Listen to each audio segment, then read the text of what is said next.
అస్తిత్వం. కథ రచయిత గన్నవరపు నరసింహమూర్తి. ప్రత్యూషపు వేళ.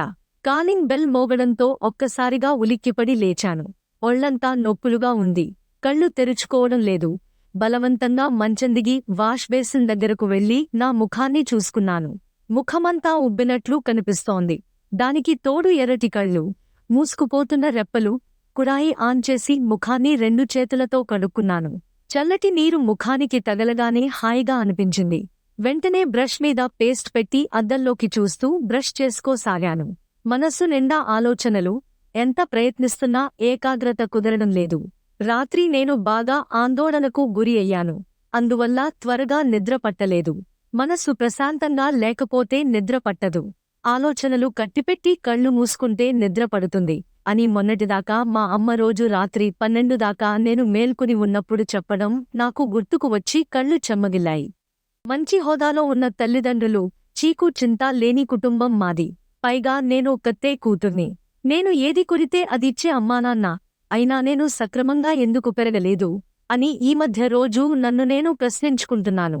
చదువుకుంటున్నప్పుడు సాయంత్రం 5 దాటితే ఇంకా ఎందుకు ఇంటికి రాలేదని ప్రశ్నించే నాన్నున్నా నేనెందుకు దారి తప్పాను? ఏది మంచో ఏది చెడో రోజూ పురాణాల్లోని కథల ద్వారా నీతులు చెప్పే అమ్మ నా వెంట నీడలో ఉన్నా నేనెందుకు గీత దాటాను? మస్తిష్కంలో ఆలోచనల హోరు. ఆలోచిస్తుంటే నా బుర్ర వేడెక్కిపోతోంది. ఎంత వద్దనుకున్నా ఆలోచనలు నన్ను వెంటాడుతున్నాయి. అమ్మ ఎంఏ చదివి లెక్చర్గా ఉద్యోగం చేస్తోంది. అయినా ఆమె చాలా సంప్రదాయంగా పెరిగింది. మరి నేనెందుకోలా పెరగలేకపోయాను? బహుశా అమ్మ పేదింట్లో పుట్టడం వల్ల అలావుద్దికగా పెరిగి ఉండొచ్చు. బహుశా నేను డబ్బున్న ఇంట్లో పుట్టడం వల్ల జీవితాన్ని చాలా కేర్పింగ్గా తీసుకున్నానేమో. పైగా నా స్నేహితులంతా ఎగువ మధ్యతరగతి వాళ్ళు, సంప్రదాయాన్ని నమ్మనివాళ్లు. వాళ్లలో చాలామందికి సింగిల్ పేరెంట్స్, గొడవలు పడి వాళ్ల తల్లిదండ్రులు విడాకులు తీసుకున్నవాళ్లు. వాళ్లకి పెళ్ళంటే చాలా చిన్న చూపు. వాళ్ల అమ్మలంతా ఫెమినిస్టులని గర్వంగా చెప్పుకుంటూ ఉంటారు. ఫెమినిస్టులంటే భర్తలతో విడాకులు తీసుకున్న వాళ్లని వాళ్ల అభిప్రాయమేమో. వాళ్లలో చాలామందికి జీవితాన్ని యవ్వనంలో బాగా అనుభవించాలన్న కోరికలుండేవి. వాళ్ల దృష్టిలో పెళ్లి కాకుండా మొగాళ్లతో స్నేహం చేయడం తప్పు కాదు. సిగరెట్లు, మద్యం తాగడం ఒక ఫ్యాషన్. జడవేసుకుని, పువ్వులు పెట్టుకుని, బుద్ధిగా చదువుకునే అమ్మాయిలు వాళ్ల దృష్టిలో పిచ్చివాళ్లు, అమాయకులు, పిరికివాళ్లు. అలాంటి స్నేహితురాళ్లతో కలిసి నేను చదువుకున్నాను. అందుకే నేను కూడా వాళ్లలాగే పెరిగానేమో. నాకు చిన్నప్పట్నుంచి పొడవైన జుట్టు ఉండేది. 10వ తరగతి దాకా అమ్మ పెద్ద జడ వేసి పువ్వులు పెట్టి స్కూలుకి పంపించేది. కాని నేను డిగ్రీకి వచ్చిన తరువాత నా స్నేహితురాళ్లు ఎగతాళి చేయడంతో ఒకరోజు కాలేజీ వదిలిన తరువాత బ్యూటీ పార్లర్కి వెళ్లి బాబ్ కటింగ్, ఫేషియల్ చేయించుకుని లిప్స్టిక్తో ఇంటికి వచ్చిన నన్ను చూసి అమ్మ విరుచుకుపడింది. ఇంట్లో ఓ పెద్ద సీన్ క్రియేట్ చేసింది. దాన్నుంచి తప్పించుకోవడానికి నేను 2 రోజులు అన్నం తినకుండా బ్లాక్మెయిల్ చేయవలసి వచ్చింది. ఆ తరువాత అమ్మ ముఖంలో ఆందోళనని గమనించాను. అప్పట్నుంచి నేను కాలేజీ నుంచి రాగానే నన్ను ఆపాదమస్తకం పరిశీలిస్తుండటం ఎంబరాసింగ్గా అనిపిస్తుండేది. మా అమ్మ యుక్త వయసు చాలా ప్రమాదకరమైనదని, దాని ఆకర్షణకు లోనైతే జీవితం నాశనం అవుతుందని, కాబట్టి ఈ వయసులో ఎవర్నీ నమ్మకూడదని రోజూ చెబుతుంటే నాకు నవ్వు వచ్చేది. మా అమ్మ వాళ్ళు 6 సంతానం. అందుకే ఆమెకు ఎమోషనల్ బ్లాక్మెయిలింగ్ తెలియదు. కాని నేను మా తల్లిదండ్రులకు ఒక్కదాన్నే కావడం వల్ల నాకు అది ఒక ఆయుధంలా పనిచేస్తుండేది. నన్ను, నా ప్రవర్తన చూసి అమ్మ నాన్నలిద్దరూ కూడా బాధపడుతున్నారని వాళ్ల ప్రవర్తన వల్ల తెలిసింది. నేనెంతసేపు నాణేనికి ఒక వైపైన నా గురించే ఆలోచించాను కాని రెండో వైపు గురించి ఆలోచించలేదు. 2 నెలల తరువాత నా పరీక్షలు ముగిశాయి. బీఎస్సీలో నాది కంప్యూటర్స్ కాబట్టి పరీక్షా ఫలితాల తరువాత నాకు హైదరాబాద్లోని సాఫ్ట్వేర్ కంపెనీలో ఉద్యోగం వచ్చింది. అమ్మకు నన్ను అక్కడికి ఒంటరిగా పంపడం ఇష్టం లేదు. అందుకని నన్ను ఎంసీఏలో చేరమని చెప్పింది. కాని నేను ఆమె మాట వినకుండా హైదరాబాద్ వెళ్లి ఉద్యోగంలో చేరిపోయాను. నాన్నగారు నేను వెళుతుంటే నిస్సహాయంగా చూస్తూ ఉండిపోయారు. ఆ తరువాత నేను ఒక కొత్త సాఫ్ట్వేర్ ప్రపంచంలోకి అడుగుపెట్టాను. కేర్పిన్ ప్రపంచం. అంతవరకు 4 గీతల మధ్య గిరిగీసుకుని బ్రతికినవాళ్లు ఇప్పుడు ఆ గీతల్ని చెరిపేసుకుని బతుకుతారు. వాళ్లదో ప్రత్యేక ప్రపంచం. మిగతా సమాజంతో వాళ్లకి పనుండదు. వారాంతపు ప్రత్యేక పార్టీలు, పబ్లు, విచ్చలవిడితనం, కార్లు, షికార్లు, రాత్రిపూట ల్యాప్టాప్ మీద పని, ఉదయం నిద్ర. ఇలా అన్నీ అక్కడ విచిత్రాలే. డబ్బు ఎంత ఎక్కువ సంపాదిస్తారో అంతకు రెట్టింపు ఖర్చులకు అలవాటు పడతారు. నేను, ఇంకో ఇద్దరు నా స్నేహితురాళ్లు వర్కింగ్ ఉమెన్స్ హాస్టల్లో చేరాము. రోజూ 9 గంటలకు ఆటోలోనో, కేబ్లోనో ఆఫీస్కి వెళ్లటం, సాయంత్రం 6-7 దాకా ఆఫీసులో పని, ఆ తరువాత షాపింగ్, సినిమాలు, 9 గంటలకు మళ్లీ హాస్టలు చేరటం. నెల రోజులు తరువాత నాకు వంశీ అనే మా కొలీగ్ పరిచయం అయ్యాడు. అతను ఎన్ఐటిలో ఇంజనీరింగ్ చదివాడు. మంచి తెలివైనవాడు. మొదటి పరిచయంలోనే నాకు అతను బాగా నచ్చాడు. అందుకు కారణం అతని చురుకుదనం, తెలివితేటలు, సాఫ్ట్వేర్ డిజైన్స్లో మంచి పరిజ్ఞానం ఉంది. అతనికి C++, Oracle, artificial intelligence, robotics ఇలా అన్ని లాంగ్వేజెస్ మీద మంచి పట్టుంది. మా టీంలో అతను యాక్టివ్ మెంబరు. మా టీంలో ఎవరికి ఏ సమస్య వచ్చినా అతనే పరిష్కారం చూపుతాడు. మా టీం లీడర్ రఘు అనే అతను ఓ ఉత్సవ విగ్రహం. మేము చేస్తున్న ప్రాజెక్ట్ పూర్తి చేయడానికి 6 నెలల సమయం ఉన్న వంశీ వల్ల దాన్ని ముందే పూర్తి చేసేశాము. కొత్త ప్రాజెక్ట్కి వంశీయే టీం లీడరని అందరూ అనుకుంటున్నారు. ఒకరోజు నేను ఆఫీసు నుండి బయటకు వచ్చిన తరువాత వంశీ వచ్చి, కొత్త ప్రాజెక్టుకి తనే టీం లీడర్నని, నన్ను తన టీంలోకి తీసుకుంటున్నట్లు చెప్పాడు. నేను అతనికి థాంక్స్ చెప్పాను.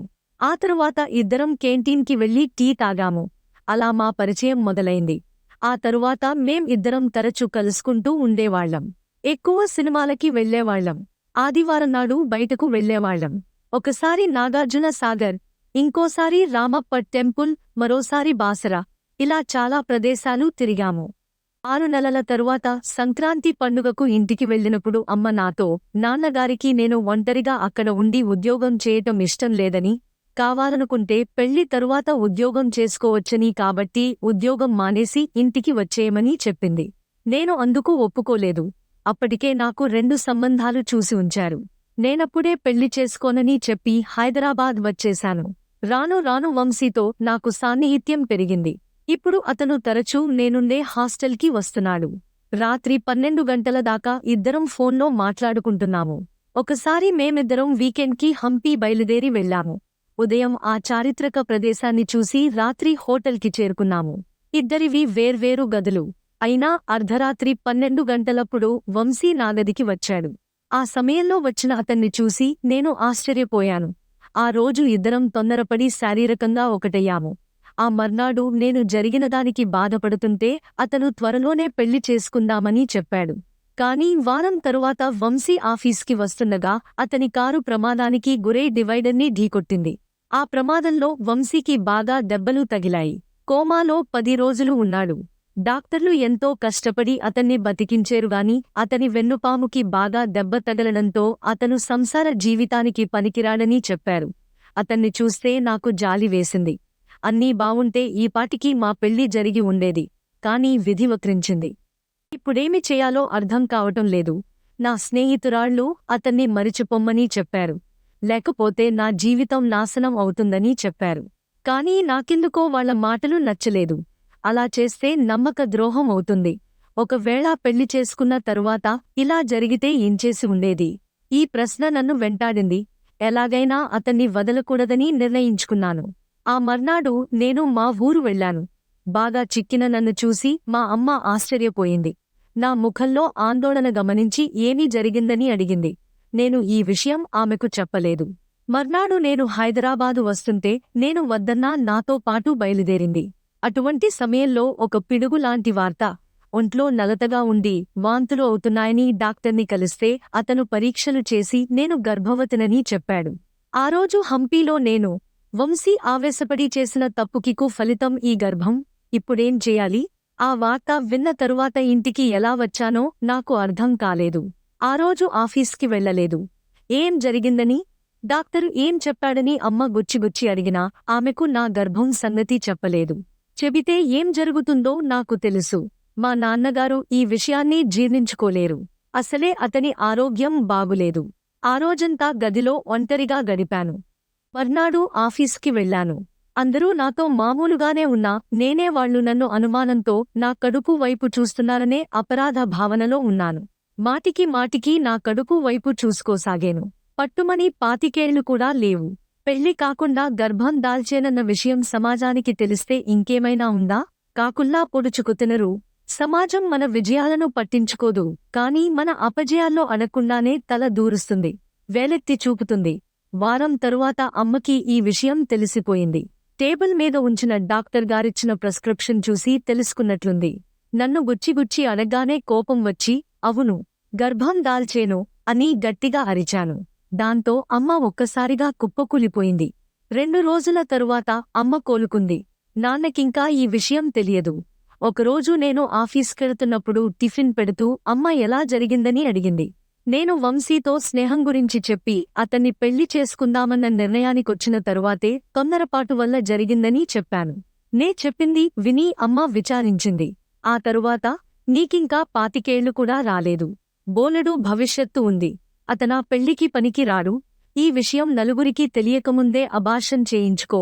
ఇంకా ఆలస్యం చేస్తే నలుగురికి తెలిసి నవ్వుల పాలవుతాము. ఈ సమాజం చాలా చెడ్డది. మనం నిజం చెప్పినా ఎవ్వరూ నమ్మరు. పైగా లేనిపోని నిందలు వేస్తారు. నువ్వు వెంటనే ఈ పని చేస్తే ఈ విషయం నాన్నగారికి కూడా తెలియనివ్వను. నేను నీ కన్నతల్లిని కాబట్టి ఈ రహస్యాన్ని కడుపులో దాచుకుంటాను అని ఏడుస్తూ చెప్పింది. మా అమ్మ మాటలు నాకు ఆశ్చర్యం కలిగించాయి. ఆ రోజంతా నేను గది వదిలి బయటకు రాలేదు. మస్తిష్కం నిండా ఆలోచనలు, ఏం చెయ్యాలో తెలియని పరిస్థితి. ఎటువైపు చూసినా అగమ్య గోచరం, అంధకార బంధురం. కళ్ళు విప్పాలంటేనే భయం వేస్తోంది. మరీ ముఖ్యంగా అద్దాన్ని చూస్తే మరింత భయం వేస్తోంది. అందులోకి చూడాలంటే ధైర్యం చాలటం లేదు. అందులో కనిపించే నా ప్రతిబింబం చూసే సూటి చూపులను నేను తట్టుకోలేను. దాని ముఖంలో కనిపించే ప్రశ్నలకు నా దగ్గర జవాబులు లేవు. ఆలోచనల నుంచి బయటపడ్డాను. ఇప్పుడు నా దృష్టి పదే పదే నా కడుపు మీదకు మరలుతోంది. దాన్ని చూడగానే నాలో భయం ప్రవేశిస్తోంది. దానిలో పెరుగుతున్న నా ప్రతిరూపం కనిపిస్తోంది. మరో 6 నెలలకు అది ఆకృతిగా రూపుదాల్చుకుని దాని ఉనికిని పెరిగే పొట్ట ద్వారా లోకానికి తెలియబరుస్తుంది. అప్పుడు లోకం కళ్లతోటే నన్ను ప్రశ్నలు వేసి చిత్రవధ చేస్తుంది. అందుకే మర్నాడు వంశీ దగ్గరికి వెళ్లి నేను గర్భం దాల్చిన విషయం చెప్పాను. అతను ఆ వార్త విని చాలా బాధపడ్డాడు. నాకు ఆరోగ్యం బాగుండి మన పెళ్లైన తరువాత ఇది జరిగి ఉంటే నేను చాలా ఆనందించేవాడిని. కాని ఇప్పుడు నేను పెళ్లికి అనర్హుడిని. కాబట్టి నువ్వు అబార్షన్ చేయించుకుని ఇంకెవరినైనా పెళ్లి చేసుకోమని చెప్పాడు. తన వల్ల నా జీవితం నాశనం అవడం తనకి ఇష్టం లేదని చెప్పాడు. కాని నేను అతని మాటలు వినలేదు. పెళ్లి చేసుకుందామని చెప్పాను. కాని పెళ్లికి వంశీని ఒప్పించడానికి చాలా కష్టపడవలసి వచ్చింది. పెళ్లి అయినా తరువాత ప్రమాదం జరిగితే ఏమి చేసి ఉండేవాడివి? అప్పుడు కూడా నన్ను వదిలేసేవాడివా అని ప్రశ్నించడంతో ఇంకా మాట్లాడకుండా పెళ్లికి ఒప్పుకున్నాడు. ఆ రాత్రి అమ్మకి మా పెళ్లి విషయం చెబితే కోపంతో ఊగిపోయింది. నా వల్ల కుటుంబ పరువు పోతుందని చెప్పింది. తండ్రి బెంగపెట్టుకుని చనిపోతాడని భయపెట్టింది. లోకం కాకుల్లా మా కుటుంబాన్ని పొడుస్తుందని జరగబోయే విపత్తును భవిష్యత్తు యవనిక మీద చూపించింది. అయినా నేను వెనకడుగు వేయదలుచుకోలేదు. నా నిర్ణయం మారదని చెప్పేను. అమ్మ మర్నాడంతా ఏడుస్తూ భోజనం తినకుండా నిర్ణయం వెనక్కి తీసుకోమని ఎమోషనల్ బ్లాక్మెయిలింగ్ చేసింది. కాని నేను ఒకసారి ఏ నిర్ణయం తీసుకున్నా వెనక్కి వెళ్లను అన్న సంగతి అమ్మకి తెలుసు. ఆ మర్నాడు ఇద్దరం కొద్దిమంది స్నేహితులతో యాదగిరి గుట్ట వెళ్లి పెళ్లి చేసుకున్నాము. 2 రోజుల తరువాత అమ్మ కోపంగా, నీ ముఖం జీవితంలో చూడను, నా కూతురు చనిపోయిందనుకుంటాను అని చెప్పి మా ఊరు వెళ్ళిపోయింది. పెళ్లి అయిన తరువాత నేను వంశీ ఇంటికి మారిపోయాను. కాలచక్రం ముందుకు కదులుతోంది. ఇప్పుడు నాకు 7వ నెల. అన్నీ బాగుంటే ఇప్పుడు నాకు సీమంతం జరిగేది. కాని నన్ను చూడటానికి మా అమ్మానాన్నలు రాలేదు. వాళ్ళు ఎలా ఉన్నారో నాకు తెలియదు. ఫోన్లు కూడా చేయటం లేదు. నేను చేసినా ఎత్తటం లేదు. ఇంతలో 9వ నెల ప్రవేశించింది. ఇంకో నెలలో నాకు ప్రసవం అవుతుంది. మంచి హాస్పిటల్ని ముందే చూసుకోవాలి. అవసరం అయితే ఒక ఆయాని పెట్టుకోవాలి. నన్ను వంశీ బాగా చూసుకుంటున్నాడు. ఒకరోజు ఉదయాన్నే లేచి ముఖం కడుక్కుని పాల కోసం తలుపు తీశాను. ఎదురుగా మా అమ్మా నాన్న నా కోసం ఎదురు చూస్తూ కనిపించారు. వాళ్లని చూడగానే నాలో ఎక్కడ లేని ఆనందం. నా కళ్లలోంచి నాకు తెలియకుండానే నీళ్ల ధార మొదలైంది. ఒక్కసారిగా వెళ్లి అమ్మను గట్టిగా కావలించుకున్నాను. మా అమ్మ వెచ్చటి స్పర్శకు నా శరీరం పులకించిపోయింది. అమ్మ నన్ను తన కళ్లతోటే ఆశీర్వదించింది. మా నాన్న నా తలమీద చెయ్యివేసి ఇంట్లోకి ప్రవేశించారు. అతని వెనకాలే నేను, అమ్మా. ఆ తరువాత వంశీ నేను అమ్మా నాన్నలకు దండం పెడితే వాళ్ళు మా ఇద్దరినీ మనస్ఫూర్తిగా ఆశీర్వదించారు. ఇప్పుడు నాకు లోకం అంతా అందంగా, ఆనందంగా కనిపిస్తోంది.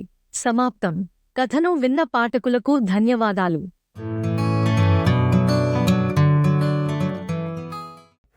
మీరు మెచ్చే చక్కటి తెలుగు కథలను స్పష్టమైన ఉచ్చారణతో, వినాలనిపించే గాత్రంతో మన తెలుగు కథలు .com వారి యూట్యూబ్ ఛానల్లో పూర్తి ఉచితంగా వినండి, చూడండి. మన తెలుగు కథలు .com వారి యూట్యూబ్ ఛానల్ను ఈరోజే ఉచితంగా సబ్స్క్రైబ్ చేయండి. ఎంపిక చేసిన చక్కటి కథలను వీణుల విందుగా వినండి. వందల కొద్దీ మంచి కథలను రచయితల వారీగా పొందుపరిచాము. మరుగున పడుతున్న తెలుగు కథలను మీ ముందుకు తెస్తున్న మా ప్రయత్నానికి సహకరించండి. ధన్యవాదాలు.